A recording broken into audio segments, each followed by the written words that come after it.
আপনাদের দাবি দেওয়া এতদিন কোথায় ছিল? প্রশ্ন জামায়াতের আমিরের। এদিকে বর্ণাঢ্যদের সহযোগিতা না করে আন্দোলন করছে দুষ্টচক্র, বললেন নূর।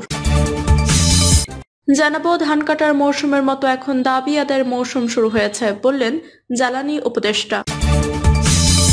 এদিকে জাসদ সভাপতি হাসানুল হক ইনু গ্রেফতার। জানাবো সাবেক ডিজি আমিনুল হকের উস্কানিতে অঙ্গীভূত আনসার সদস্যদের বিশৃঙ্খলা।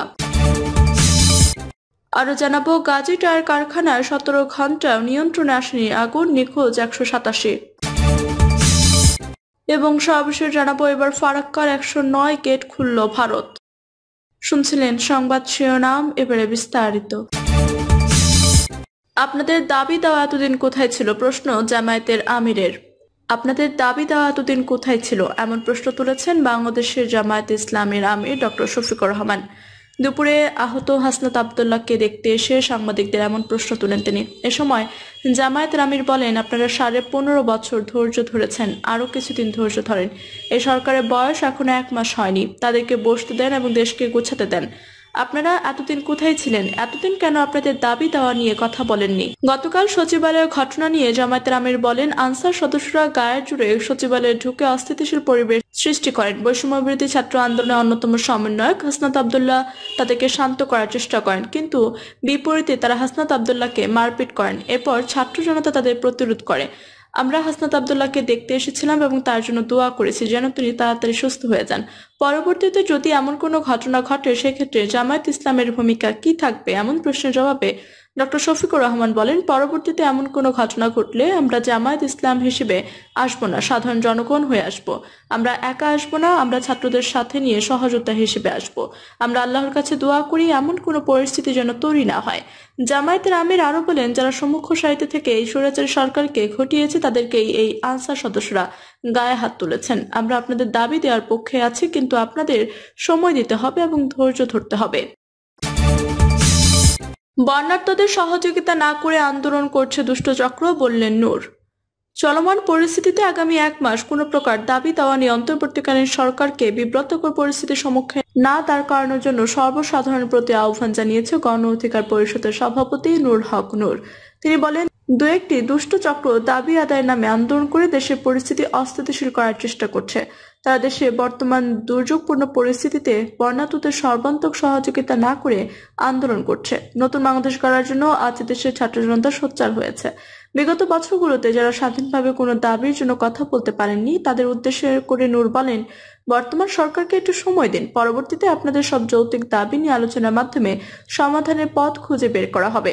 আগামী 1 মাস আপনারা সচিবালয়ে, যমুনা প্রেস ক্লাবের সামনে কোনো সভা সমাবেশ করবেন না। তিনি বলেন, আপনারা দেখেছেন গতকাল একটি অনাকাঙ্ক্ষিত ঘটনা ঘটেছে।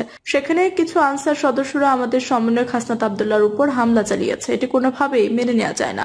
তিনি আরো বলেন, যারা ঢাকা মেডিকেলের ভেতরে স্বাস্থ্যের বিরুদ্ধে স্লোগান দিচ্ছেন, আমরা আপনাদের বলবো আপনারা হাসপাতালের ভেতরে এটি করবেন না। অনেক অনিয়ম দুর্নীতির কথা আমরা শুনেছি, সে ব্যাপারে ব্যবস্থা নেওয়া হবে।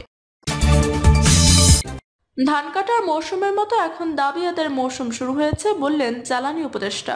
ধান কাটার মৌসুমের মতো দেশে এখন দাবি আদায়ের মৌসুম শুরু হয়েছে বলে মন্তব্য করেছেন বিদ্যুৎ, জ্বালানি ও খনিজ সম্পদ উপদেষ্টা ফাজুল করিম খান। হাসপাতালে জ্বালানি উপদেষ্টা বলেন, প্রত্যেক দাবির একটা আর্থিক সংশ্লেষ আছে, এতে সরকারের ব্যয় বাড়বে, কিন্তু সরকারের রাজস্ব হঠাৎ করে বাড়বে না। ফলে সরকার কিভাবে এসব দাবি স্বল্প সময় পূরণ করবে? এসব দাবি পূরণ করতে হলে সরকারের টাকা ছাপাতে হবে, এতে মূল্যস্ফীতি বেড়ে যাবে।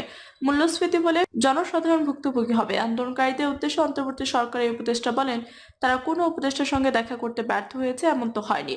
নিয়মতান্ত্রিক পন্থায় এলে আমরা আলাপ করতে রাজি। তিনি বলেন, ছাত্র জনতা রাজপথে রক্ত দিয়ে সরকারকে এনেছে, তাই এই সরকারের ম্যান্ডেট খুব স্ট্রং। কেউ যেন মনে না করে সরকার ভেসে এসেছে। জাসদ সভাপতি হাসানুল হক ইনু গ্রেফতার। জাতীয় সমাজতান্ত্রিক দলের সভাপতি হাসানুল হক ইনুকে গ্রেফতার করেছে পুলিশ। আজ সোমবার বিকেলে রাজধানী উত্তর এলাকা থেকে তাকে গ্রেফতার করা হয়েছে বলে পুলিশ জানিয়েছে। ঢাকা মহানগর পুলিশের গণমাধ্যম ও জনসংযোগ বিভাগের উপকমিশনার ফারুক হোসেন বলেন, নিউ মার্কেট থানায় দায়ের করা একটি হত্যা মামলায় তাকে গ্রেফতার করা হয়েছে। হাসানুল হক ইনুকে মিন্টু রোডে গোয়েন্দা পুলিশের কার্যালয়ে নেওয়া হয়েছে। আওয়ামী লীগের নেতৃত্বাধীন 14 দলীয় জোটের অন্যতম শরিক দল জাসদ সভাপতি হাসানুল হক ইনু বিগত আওয়ামী লীগ সরকারের তথ্যমন্ত্রী দায়িত্ব পালন করেন। সর্বশেষ দ্বাদশ সংসদ নির্বাচনে 14 দলীয় জোটের প্রার্থী হিসেবে কুষ্টিয়ার একটি আসন থেকে প্রতিদ্বন্দ্বিতা করে আওয়ামী লীগের বিদ্রোহী প্রার্থীর কাছে হেরে গিয়েছিলেন তিনি। ছাত্র জনতা আন্দোলনের মুখে 5 আগস্ট শেখ হাসিনা সরকার পতনের পর আওয়ামী লীগ ও দলটির সহযোগী সংগঠনের নেতাকর্মীরা আত্মগোপনে চলে যান। তাদের কেউ কেউ গ্রেফতার হয়েছেন। এদিকে বৈষম্য বিরোধী ছাত্র আন্দোলনের কর্মসূচি চলাকালে আইন শৃঙ্খলা বাহিনীর সঙ্গে সংঘর্ষ চলাকালে ছাত্র জনতা নিহতের ঘটনায় মামলা করা হয়েছে।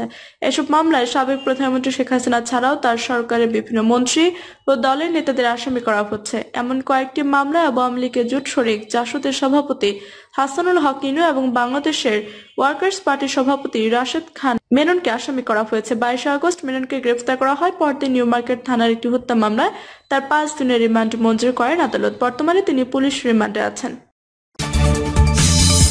সাবেক ডিজি আমিনুল হকের উস্কানিতে অঙ্গীভূত আনসার সদস্যদের বিশৃঙ্খলা। আনসার ও গ্রাম প্রতিরক্ষা বাহিনীর সাবেক DG major general AKM. Aminul হকের পরোক্ষ উস্কানিতে দেশে বিশৃঙ্খল পরিস্থিতি সৃষ্টির উদ্দেশ্যে অঙ্গীভূত আনসার সদস্যদের লেলিয়ে দেওয়া হয়েছে বলে বিশ্বস্ত গোয়েন্দা সূত্রে জানা গেছে। আরও জানা গেছে, বাংলাদেশ সেনাবাহিনীতে আমিনুল হকের মতো কমপক্ষে আরও 5 জন উচ্চপদস্থ সেনা কর্মকর্তা রয়েছে, যারা প্রতিনিয়ত বর্তমান তত্ত্বাবধায়ক সরকার উৎখাতে ষড়যন্ত্রে সক্রিয় রয়েছে। তারা শেখ হাসিনা সরকারের প্রতিরক্ষা উপদেষ্টা তারিক আহমেদ সিদ্দিকীর পরামর্শে দেশে অস্থিতিশীল পরিস্থিতি সৃষ্টির চেষ্টা করে যাচ্ছেন। স্বরাষ্ট্র মন্ত্রণালয় বরাতে জানা গেছে, বিগত 15 বছরে প্রায় 42,000 অঙ্গীভূত আনসার নিয়োগ পেয়েছে, যার বেশিরভাগ সদস্যই গোপালগঞ্জ ও এর আশেপাশের জেলার বাসিন্দা। তারা বাংলাদেশ আওয়ামী লীগের রাজনীতির সাথে যুক্ত। ব্যাটালিয়ন আনসার সদস্যরা যারা রাষ্ট্রের অন্যান্য নিরাপত্তা সংস্থার সাথে দায়িত্ব পালন করছেন, তাদের সাথে এই অঙ্গীভূত আনসারদের এক করে দেখার কোনো সুযোগ নেই। তারা কোনো আন্দোলনের সাথেও যুক্ত হননি। বিশ্বস্ত গোয়েন্দা সূত্রে আরো জানা গেছে, আনসার আন্দোলন ব্যর্থ হওয়ার পর তারা পল্লী বিদ্যুৎ কর সংস্থার কর্মকর্তা কর্মচারীদের কর্মবিরতি শুরু করে সরকারকে অস্থিতিশীল করার প্রয়াস চালাতে পারে। গাজী টায়ার কারখানায় 17 ঘন্টাও নিয়ন্ত্রণে আসেনি আগুন, নিখোঁজ 187। নারায়ণগঞ্জের রূপগঞ্জে গাজী টায়ার কারখানায় আগুনের ঘটনায় 1.5 শতাধিক মানুষ নিখোঁজ আছেন বলে জানা গেছে। তবে তাদের কেউ কারখানার শ্রমিক নন বলে দাবি কারখানার কর্তৃপক্ষের। কারখানায় লুটপাট কিংবা অন্য কোনো কাজে তারা এসেছিলেন বলে ধারণা করা হচ্ছে। আগুনে পুড়ে যাওয়া কারখানার সামনে সোমবার দুপুর থেকে নিখোঁজ মানুষের স্বজনেরা ভিড় জমাতে থাকেন। তখন ফায়ার সার্ভিস নিখোঁজের তালিকা তৈরির উদ্যোগ নেয়।